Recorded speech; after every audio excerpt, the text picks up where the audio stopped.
Good morning sa tanan na nasabtan ni atong online morning devotion nga gahimoon matag sa buntag do mga kabaldata panalagsara pero padayon gihapon nato himuon tungod kay nagpabilin pa man ang atong motto nga seek ye first the kingdom of God and his righteousness and everything shall be added unto us. Come on, let's start the day right by worshiping our God. Hello, Giselle S. Villanueva Clarin, Cagayan de Oro City. Fully awake na ta. Bulag ta salamat, but we are one in the Spirit. Amen. Because you're God, I'm longing for you, rising up every morning, I'm looking on you, Lord, my soul is thirsty for you, seeking at your face, wanted to see your glory. There's no one else beside you, God. Holy, loving, righteous, great I am. I worship you with all my heart, Savior, Jesus, Son of God, worthy are you, Lord.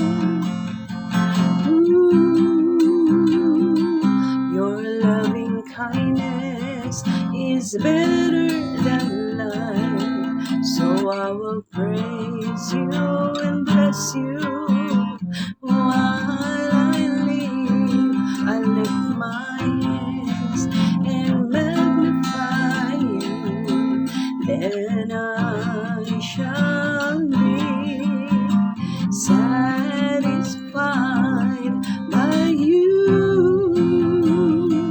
There's no one else beside you, God. Holy, loving, righteous, great I am. I worship you with all my heart, Savior,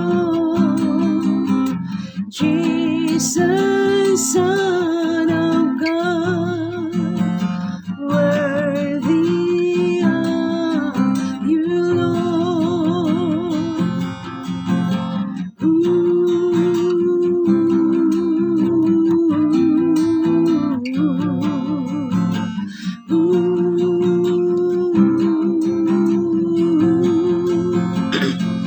There's no one else beside you, God. Holy, loving, righteous, great I am. I worship you with all my heart, Savior, Jesus, Son of God, worthy are you, Lord. Worthy are you, Lord. Worthy are you, Lord. You are worthy, Lord. Worthy are you, Lord. Oh God, we give you praise, we give you glory, Lord Jesus. We exalt your holy name, Lord. Hallelujah, hallelujah. Hallelujah, Lord. Thank you kay God sa imong pagbukaw ka na mo, Amahan, ini sa kabuntagon, Lord. Ngayon mo pang gipabuka ang among mga mata Kung imo kaming gi-enable nga mobangon, Lord, salamat kaayo bisan pa man sa kalidad, palinawon, hinanok ka katulog nga imong provide. Bisan pa man sa imong paghatag nining laing matahong nga adlaw, Lord. Thank you kaayo. Adlaw Ginoo nga Tuesday, Lord, nining si manahamahan nga nagpabiling kami, nga nagbarog gihapon, O Lord. Salamat ug salamat kay tungod kini sa imong kaluoy, sa imong gugma, sa imong grasyang madagayaon, Lord. Thank you kaayo, Lord, sa among karong pag-exhort, sa mubo nga exhortation, O Lord. Thank you, Lord, that you will continue to cover us, Lord, with your glory, O God, and hide us in your holiness behind the cross of Jesus. Thank you kayo, Lord. Dalaygon ka, Lord, sulay katapusan naman. Dawata ang among mga pagkasalamat, pagdaig paghimayag pinaagi sa kamhanan, ngalan ni Hesus Kristo, nga among Ginoong manluluwas. Amen. Hallelujah.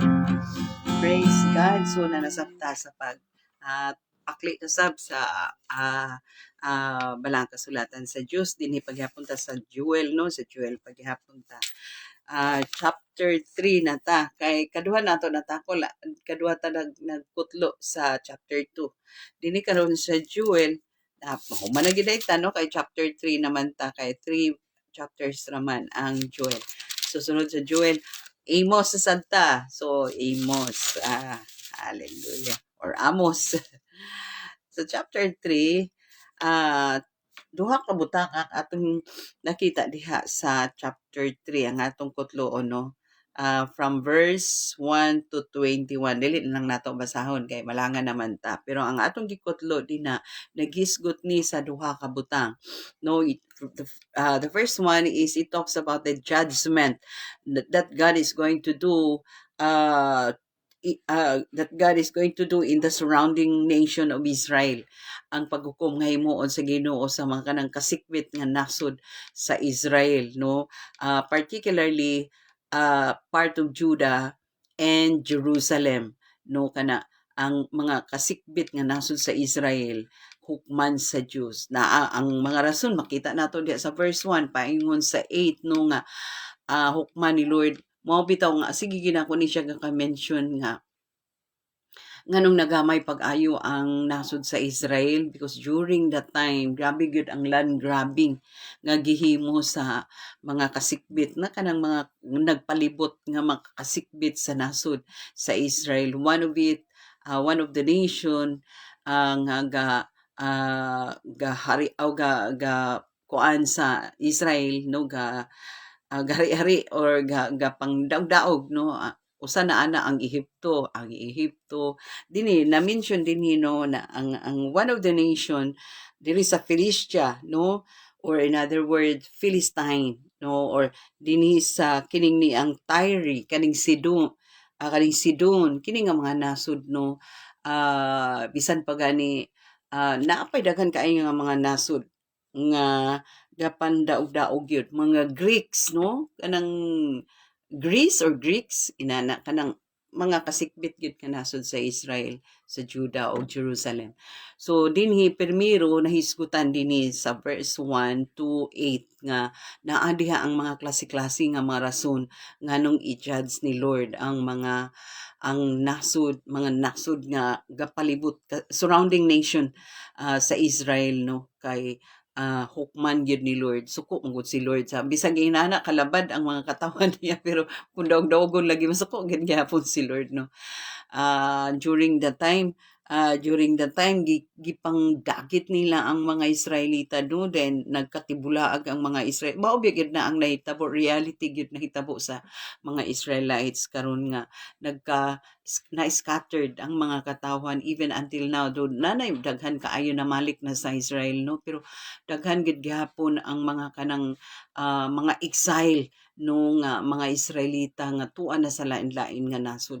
It is because of kaning kaning surrounding nation nga ginadaog-daog ang mga Israelita. So ni diri sa verse 1, no, atong basahon ang verse 1 to 8. Ingon dinhi, for behold, in those days and at the time when I bring back the captives of Judah and Jerusalem, dadon pabalik ni Lord sa Israel, I will also gather all nation, and ang i-gather ang mga nation, mga surrounding nation, and bring them down to the valley of Jehoshaphat, and I will enter into judgment with them there on account on account of my people. Grabe gid lagi si Lord. Labad-labad pa iyang mga katawan pero labanan gid ni Lord lagi iyang mga katawan. My heritage na ginganlan ingon siya, my heritage Israel, whom they have scattered among the nation. Patibulaag nila among the nation. They have also divided up my land. Oh, they have also divided up my land. Grabe yun, land grabbing yun. Munang nagkagamay ang Israel. Gamay na lang gani kaayo ang Israel, pero paningkamutan pa gyud nila nga kung mahimo i-delete gyud sa mapang Israel nga mawala gyud ang nasod sa Israel.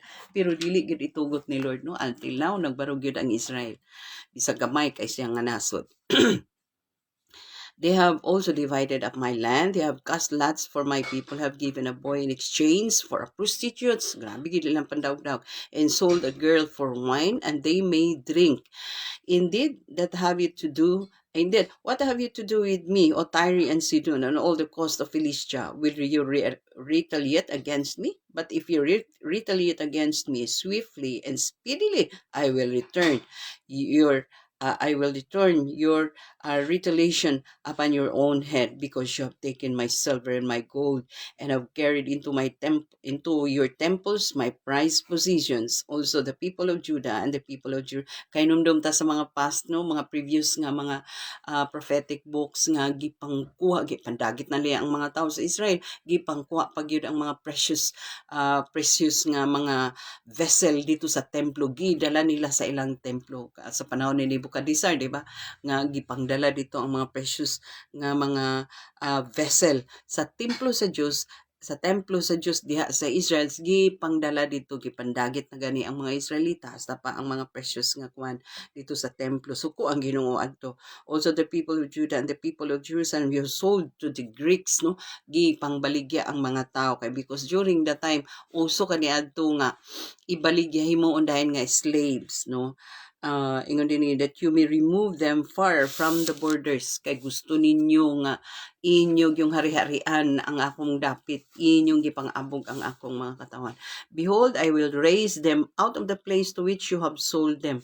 Akong kuhaon sila dito sa dapit nga inyong gibaligyaan kanila, na I will return your retaliation upon your head.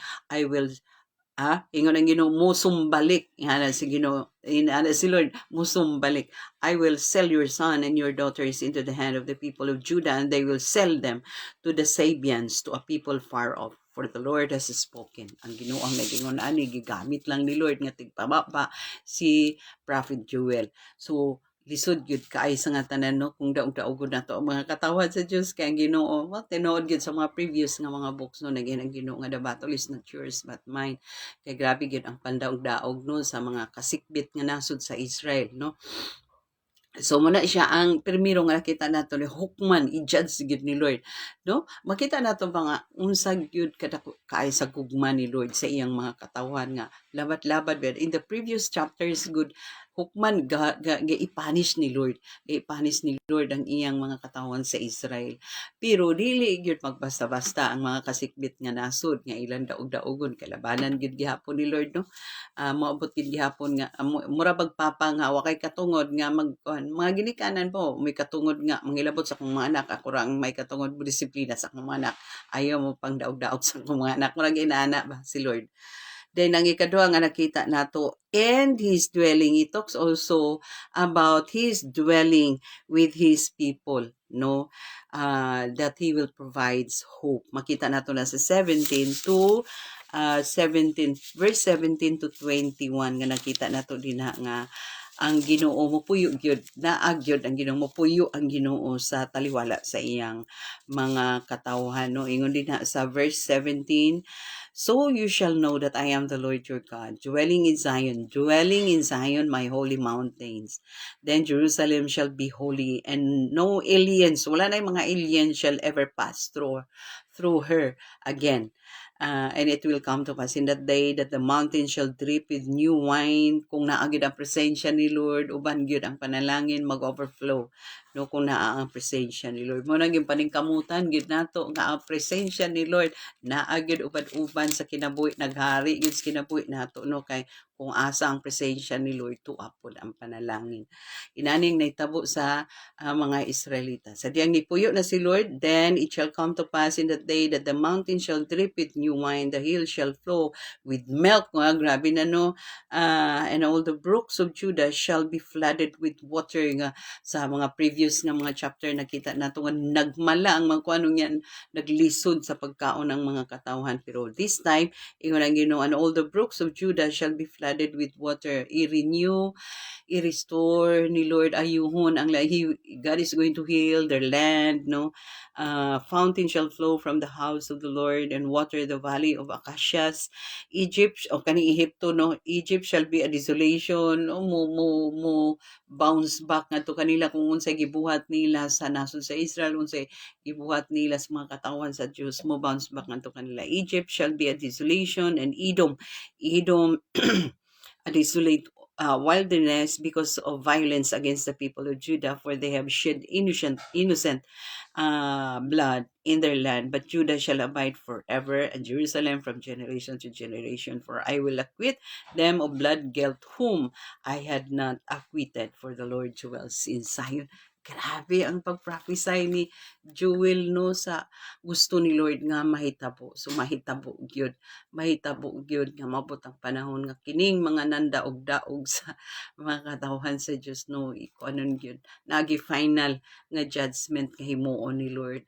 Bisan pa sa mga katawhan sa Dios in this present time no, kaning mga kapangdaog-daog sa mga katawhan sa Dios no, i-vindicate gyud ta ni Lord kung mga katawhan ta sa Dios, ikuan gyud ta kanang labanan gyud ta ni Lord no. Dili manggaling siguro nato makita in our naked eye how the Lord defend us, pero maabot gid gihapon ang panahon nga makita nato nga truly God is with us no. So ang kulang ra manggod sa mga katawhan, mga Kristohano no, nga kanang discernment, sensitive spirit nga dili nato gakakita how the Lord moves mightily in behalf of us, kay kulang taog discernment. Pero actually ang Ginoo galaban gyud kanato every time nga kadaog-daogon ta sa kalibutan no, inaana ang favor nga gakaangko nato diha sa Ginoo. But at the same time dunay mga panahon nga gaipanis ta ni Lord kung magpabadlong ta, but most of the time dili gyud makapanghilabot ang dili gyud walay makapandaog-daog nato tungod kay galabanan gid ta ni Lord sa kanunay, kay naa ba day anak nga dili labanan no, anak mangud ta mo na labanan gid ta ni Lord. So dili ta angayan ang uban manggod mo compromise na lang para dili daog-daog kan, o sige ana mo ride on na lang para pero dili gyud barog gyud ta, barog gyud ta kay the favor of God is with us na labanan gyud ta muning nahitabo sa mga Israelita. Amen. Now excited kay kuani no, excited kay kuani pagbasa nako. Amen. O ginaot nga natay nakutlo karon sa atong gihisgutan nga mubo nga exhortation diri sa Joel chapter 3 verse 1 to 21. Amen. Ug magampo ta. Labing balaan, gamhanan, may gugmao langit no na mga amahan. Nagapasalamat gid kay kami nga even until now, Lord, gipabati gid nimo ang imong favor sa imong mga katawhan, Lord. Kanamo usab niini nga mga panahon na karon nga gaka-feel na mo, gakasinati na mo, Lord, ang imong favor, oh God. Thank you kaayo nining tanan, Lord. Ug nagapray kami karon nining adlaw, oh God, sa mga kaigsunan nga manarabaho sa opisina, nga ikaw ang Dios tabang Ginoo mag-provide og strength and power, Lord, ang makaya nila ang ilang mga trabahong lisod nga isangon kanila sa ilang mga boss. Bisan pa man sa mga kaigsuunan namo nga mga estudyante nga gapang-eskwela, Lord, nga busy kaayo sa pag-atiman sa closing of classes, oh God, sa mga final exam, bisan pa sa mga balay runon, Ginoo ikaw mag-provide sa mga teacher usab, busy usab kaayo sa pag himo, Lord, sa mga closing Ginoo nga mga lesson, pagdumala sa mga estudyante, ikaw magatabang usab kanila sa mga kaigsunan nga naing mga online nga trabaho, Lord. Tabangi usab sila Ginoo nga makaya nila ilang trabaho ug labaw sa tanan Ginoo diha sa online tudloy sila nga pasidunggan ka aron nga mag-aawas ang panalangin ngadto kanila kay saad man nimo, Lord, nga kung unahon gyud ka mga butang Ginoo imo igadugang. Bisan pa man gani Lord sa mga kaigsunan usab namo nga naay mga gipang manage nga business, Ginoo nga negosyo, ikaw maga-bless kanila amahan as long as they continue to honor you, Lord, sa ilang business. Pasidunggan ka kanunay, ihatag ang unsay angayan, ihatag diha kanimo, Lord. Kay partnership man, Ginoo, ang business, ikaw ang ilang partner, Ginoo, sila ang gidumala, sila ang ipadumala nimo apan ikaw ang business partner, o God, sa pas angayan lang pasidunggan ka sa mga negosyo. Kay nakanimo ang gahom sa pag pausbaw, power to prosper na kanimo, Lord. Busa salamat ug salamat kaayo sa tanan-tanan Ginoo nga mga wonderful and marvelous works nga imong gahimuon sa imong mga katawan. Dalaygon ka gid Lord, sulay katapusan dawata ang among mga pagpasalamat, pagdayeg paghimaya pinaagi sa gamhanan nga ngalan Ginoong Kristo nga among Ginoo maluluwas. Amen. God bless us all until next morning.